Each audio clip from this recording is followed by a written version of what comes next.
बहुत बहुत शुक्रिया, थैंक यू सो मच। सबको आज़ादी है, सबको आज़ादी भी है बोलने की, और बोलें भी, अच्छी बात है, बहुत बोलना चाहिए। अपनी बात कहने का सबको हक है, और यही लोकतंत्र है, यही प्रजातंत्र है। हाँ जी, बीजेपी है तो लोकतंत्र है। जी। कोई भी मुख्यमंत्री बन लेकिन ज्यादा बोलना किसकी निशानी होती है? ज्यादा, हाँ, ज्यादा नहीं बोलना चाहिए, बस वो ठीक है, जितना बोलिए बोलिए, अच्छा लगता है, वो तो मुझे भी अच्छा लगता है। लेकिन ज्यादा बोलना किसकी निशानी हो जाती है वो फिर पता चल जाता है। बहुत बहुत स्वागत है। कहाँ से आना हुआ आपका? हम यहीं से नोएडा से। नोएडा से हैं, तो आज इधर कैनॉट प्लेस में घूमने आए हैं। हम सिर्फ आपको देखने के लिए आए। बाई गॉड, बाई गॉड की कसम। हमारा हमारा बच्चा पीछे है, हम उसको देख के आए। ना बच्चा ना, बच्चा कहाँ है? बच्चा कहाँ है? बच्चा अपनी मासी के पास। मासी के पास है। वाह क्या बात है। मासी भी इसीलिए आई थी कि बच्चे को पकड़ेंगे और ये दोनों लोग यहाँ आएंगे।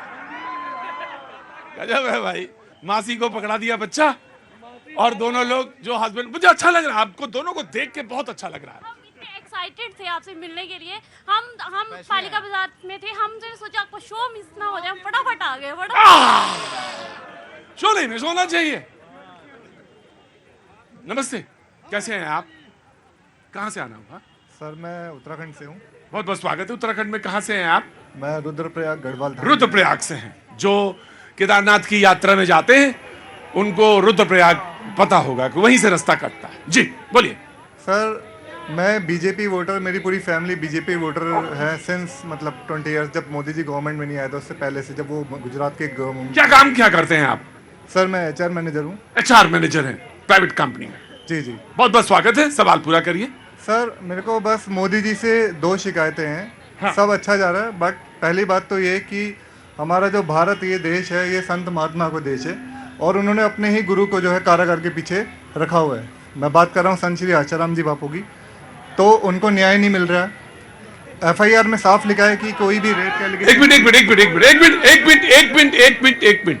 दूसरी बात कहिए आप।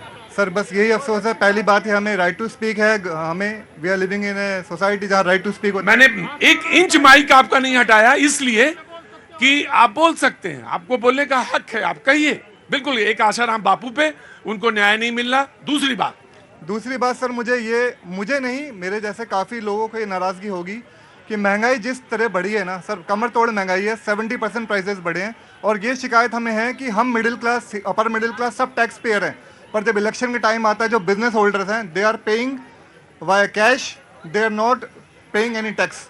इलेक्शन के टाइम में सर टैक्सियाँ ले ली जाती हैं। ये भेदभाव क्यों? हम तो एक एक चीज़ का टैक्स पे करें, हम एक एक चीज़ की सब्सिडी दें, हर चीज़ हम टैक्स भरें। और जो करीबन मुझे कोई बता रहा था 64,000 करोड़ जीएसटी का कलेक्शन था। अब 1,64,000 है महीने का, पहले 64,000 करोड़ था। तो देखिए साहब, एक चीज का तो मैं बताऊं, आपने गुरु का बताया, साधु संतों की, तो कितने साधु संत हैं हम पहले ये तो समझ लीजिए आप अच्छी तरह से कि कहां चोरी करते हो, कैसे चोरी करते हैं। मैं ये नहीं कह रहा हूं कि सब जितने लोग हैं जो टैक्स पे रहे हैं वो सब बहुत ईमानदार और साधु संत हैं, लेकिन हम क्या हैं ये तो हम पहले समझ लें। आपने पहला सवाल साधु संतों की, महात्माओं की धरती से कहा था, तो हम आपको इसे बता नहीं, मैंने बता दिया आपको।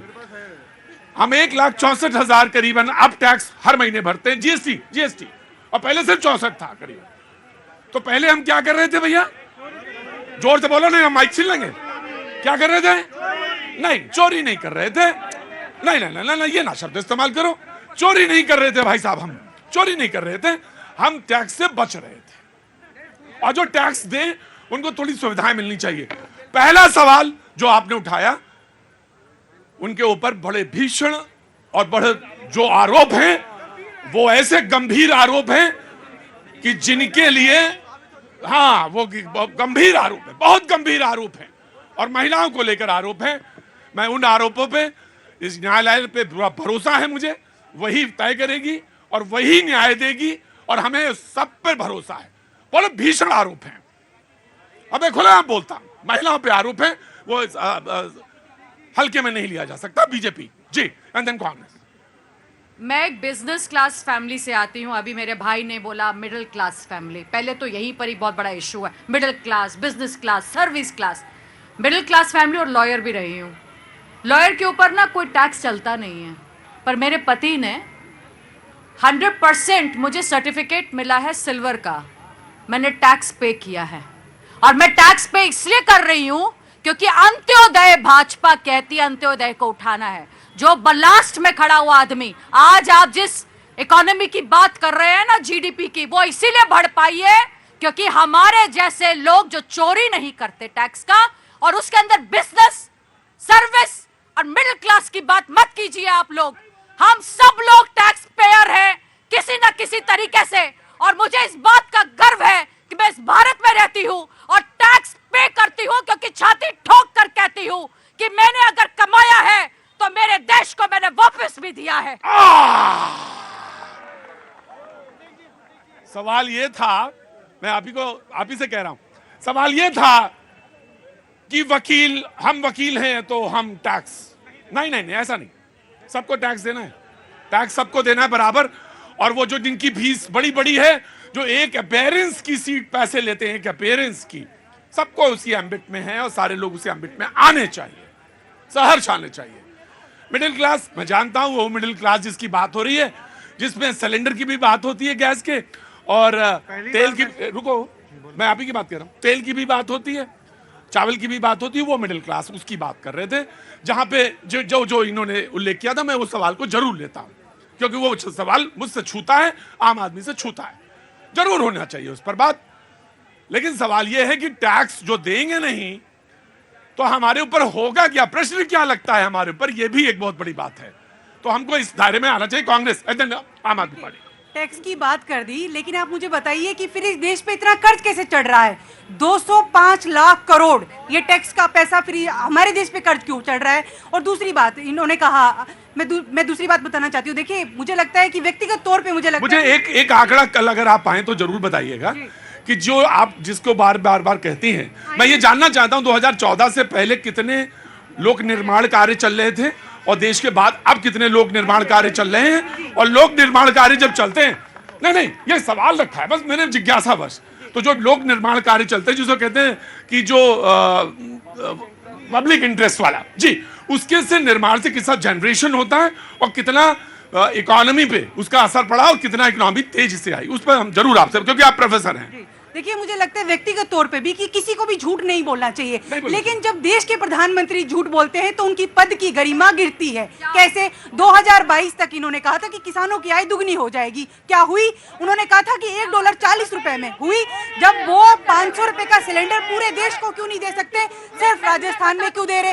वो कह रहे हैं कि चीन को हम लाल आंख दिखाएंगे, तो क्यों आज मैं छोटा कर रहा हूँ आपको बस। जी, मुझे समझ में नहीं आ रहा आप कौन सी दुनिया में रहकर बात कर रही हैं।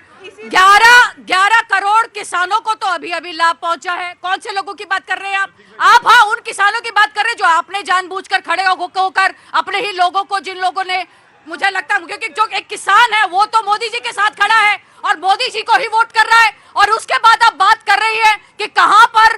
देखिए मैं बात बताऊं, इस जीडीपी में किसानी जो है उसका कितना प्रतिशत रह गया, कितना फीसदी रह गया, वो कम होता जा रहा है, सिकुड़ता जा रहा है।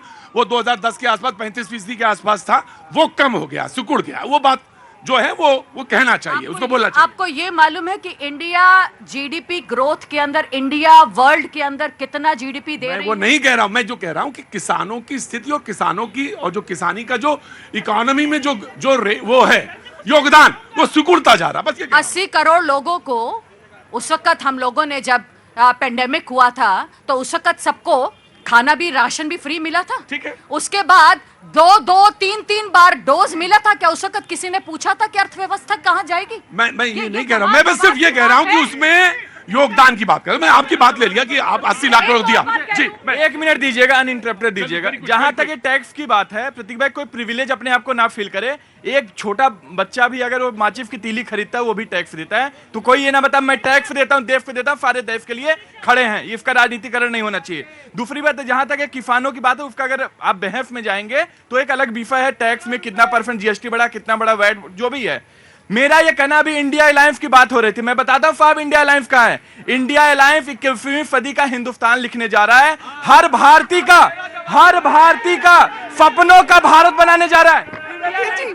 प्राण प्रतिष्ठा होने वाली है और विपक्ष के प्राण और प्रतिष्ठा दोनों ही दांव पे लगते हैं। सर मैं बताता हूँ इंडिया गठबंधन क्या था। 10 लड़कों ने मिलकर कहा कि चलो पार्टी करते हैं।